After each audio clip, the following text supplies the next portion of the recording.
গাড়ি চলছে, চলবে না, রহিত হয়ে যাবে। তোমার ঘরের ভিতরে তুমি নিজে একটু খালি দাঁড়াতে চেষ্টা করলে হবে না, দেয়ালের সাহারা না নেওয়া পর্যন্ত। এদিন আসছে, রুখতে পারবে না, হিম্মত নেই।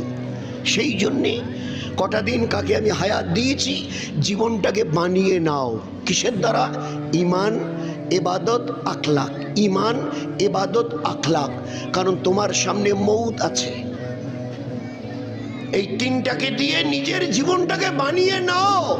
প্রথম তোমাকে কবরে নামতে হবে। আর এই ছোট্ট তিনটা শর্ট কোশ্চেনের উত্তর নেবার জন্যে 40, 60, 80, 90, 100 বছর তোমাকে হায়াত দিয়েছি। উফ, আল্লাহ তুমি এইরকম দয়ালু। তিনটা প্রশ্ন, তা আবার একটা শর্ট কোশ্চেন। ছোট বাচ্চারা যদি একদিন 1 ঘন্টা পরে তো মুখস্থ করে ফেলবে, আর তুমি এই তিনটা কোশ্চেনের উত্তরের জন্য 60, 70, 80, 90 বছর বলে। হ্যাঁ,